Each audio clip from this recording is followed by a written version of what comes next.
Hey everybody, today we're taking a look at a movie that is criminally overlooked, strangely almost forgotten, and basically almost semi-impossible to find. But hopefully today we change some of that. Let's go.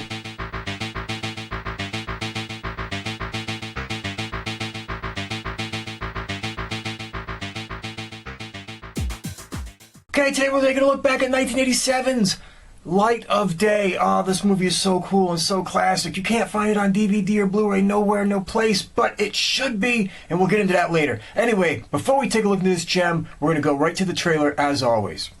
You may remember me. My name is Joe Rasnick.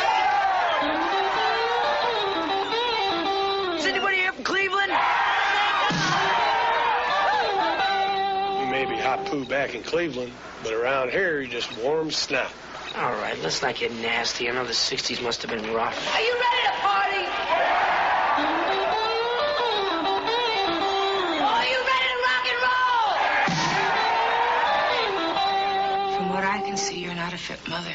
And since when are you an authority on fit mothers? Since when are you an authority on anything? Wait. Well, come on! 1, 2, 1, 2, 3. A brother and a sister who work to keep their dreams alive. A good singer, Joey. Fight to keep their family together. I know that you know who the father is, too, Joe. You do know it. You don't know me. I don't know. I don't want to know. I'm trying to live in the present. Rock with their hearts and roll with the punches. She's trying to destroy us, Joey. Music is all that matters. Trying to take it all the way to the light of day. If you can't lower heaven, raise hell.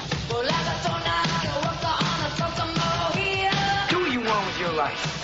Benji ain't just yours. He's mine, and he's mom and dad's, and he's his own, too. He's my son, remember? Say it here. Reverend Ansley wants you to see a counselor. I want you to speak to him. You took my problems to a minister? I used to worship you.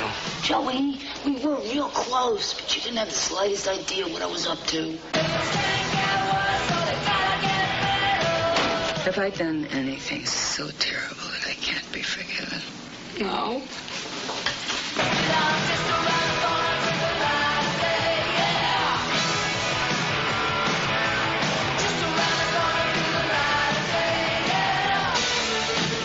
Michael J. Fox, Gena Rowlands, Joan Jett in a Paul Schrader film, Light of Day. Does anybody want to rock and roll?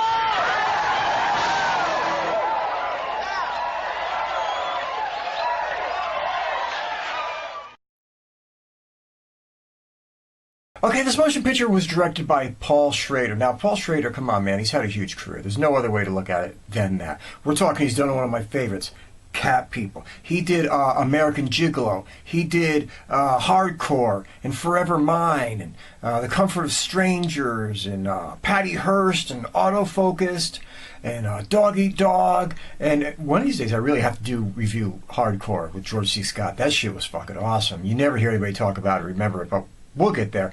Anyway, let's get going to the cast. Okay, playing Joe Rasnick. It's Michael J. Fox. How can you not love that? I mean, come on, man. It's Michael J. Fox. We're talking all the Back to the Future movies. We're talking Doc Hollywood. We're talking Teen Wolf and Bright Lights, Big City, Casualties of War, Mars Attacks, The American President, Life with Mikey, and MTV stuff like, Spin City and Boston Legal and Rescue Me and of course Family Ties from back in the day. So Michael J. Fox, a legendary career, let's be honest, let's face reality. Big star. Anyway, let's keep going. Okay, playing Patti Rasnick is Joan Jett. It's Joan Jett. Listen, man, her film career or TV stuff, for the little things that she's popped in here, that it doesn't make difference. It doesn't mean shit. It's Joan fucking Jett. She's a rock and roll legend. Started with the Runaways, solo career, been around for like 45 fucking years at this point. It's Joan Jett. That's all you need to know. That's all you need to know. That's all you need to know. Okay, playing Jeanette Rasnick is Gena Rowlands. Come on, man. Gena Rowlands is a phenomenal actress. She was in Gloria back in the day. Not that piece of shit with Sharon Stone, but the first one, which was an amazing motion picture. And by all means, check it out whenever you get a shot, whenever you get a chance. But she's been in other things, too. She was in stuff like The Brinks Job and 2 Minute Warning and Once Around, Another Woman, Hope Floats, The Weekend, Taken Lives. She was in, of course, oh my God, she was in The Notebook. We all know about that. And she's been on some TV work too. So, Gena Rowlands, phenomenal actress, been around forever, ever. Had a really good career. Anyway, and check out Tempest too. That was a good movie that she was in. You know what I mean? One of those underground flicks that just never really got remembered in people's minds. Anyway, I'm going off. Let's keep going. Okay, playing Ben Rasnick with Jason Miller. Now, Jason Miller, no matter how you look at it, is always going to be remembered for one thing. Being the priest in The Exorcist. I mean, come on, let's face reality. That's what he's always going to be known for. It's what he's always going to be known for. But he was in stuff like, Rudy and The Devil's Advocate, and he did a bunch of TV work and crap like that. He actually came back for Exorcist 3, ironically, of all things, which is actually a pretty good movie. Anyway, sidetrack. He was a good actor, did some good work, will always be remembered for The Exorcist, just the way it is, just the way it goes. Playing Boo Montgomery is Michael McKean. Now, for me, he's always going to be Lenny from Lenny and Squiggy from Laverne and Shirley. We all know that. And he also popped up in one of my all-time favorite comedies of all time with Squiggy, Used Cars with Kurt Russell. But he's been in other stuff too. He's been in This Is Spinal Tap and Clue and A Mighty Wind and Young Doctors in Love. He was in 1941, flopping around in that. So, good career, funny career, comedic actor, serious actor, does it all. I know a lot of people will be like, man, Spinal Tap ain't the one that you think of from the most end. No, I don't. How do you like that shit? It's Lenny or Squiggy or it's Used Cars. Huh? And by the way, there's a bunch of other people that pop up in this thing. Michael Rooker has a little bit of a part in it. Tom Waits kind of plays a thug in it and does a really good job and all that kind of stuff. And you got Jimmy Vaughn, the Fabulous Thunderbirds floating around. And Jesus Christ, I'm not going to tell you where, but you've got Trent Reznor in this thing. Trent Reznor in this thing. Look, you'll see him. Okay, everybody, I'm going to try to give you this story in 90 seconds or less, I hope. You got Joe and Patti Rasnick. Now, they're a brother and sister team, man. They're in a rock band called the Barbusters. And they're just trying to make it, and they're just trying to scratch by, and they're just trying to do what they can. Joe's kind of level-headed. He has a factory job, has his shit together. Patti's a little bit more on the ragged edge. She likes to break the little bit law a little bit more, and she racks up with shitty boyfriends, that kind of stuff. And she also has a son that is loved by everybody in the family, but a son who doesn't always get the right attention or the right mothering from Patti by any stretch of the imagination. Well, the movie really consists of the problems between Patti and her mom. Her mom is very conservative, very religious, very that kind of thing, the exact opposite of what she is. And Joey kind of bridges the gap between mom and daughter. And that's what this motion picture is really about, the relationship between the mom, the daughter, Joe, and this little kid. Patti at one point goes rogue and breaks away from everybody else and starts living a really seedy, dirty life because she's obsessed with making it rock and roll. But Joe steps up to the plate, helps with the baby, helps with everything, and tries to keep everything together. That's basically what this motion picture is. It's a family drama. Don't think of it as like this, over-the-top rock and roll fable. It's a family drama set within the world of a rock and roll band. Okay, I'm going to tell you why I love this motion picture so much. Beyond the fact that it was directed so well. It's not the typical Schrader, very stylized thing. It's very simple, very plain, very normal middle America. He didn't hit you with any crazy shots. He didn't give you any kind of that Schrader feel that he puts in some movies. This movie is very down to earth. The writing is solid. The acting is very solid. I mean, Gena Rowlands actually knocks it out the park as always. Michael J. Fox does a good job, and Joan Jett really stepped up to the plate, even though she's kind of just playing this angry, brooding type of girl, which is kind of what people associate Joan Jett with anyway. The story works, the writing works, the directing works, but really, I'm going to tell you, in my own biased view, why I love this motion picture. This motion picture really captures what it's like to be in a rock and roll band. And I know it sounds, crazy, like, why does that matter so much to you? Because I'm a rock and roll band guy. I've been in the same band for 10 years.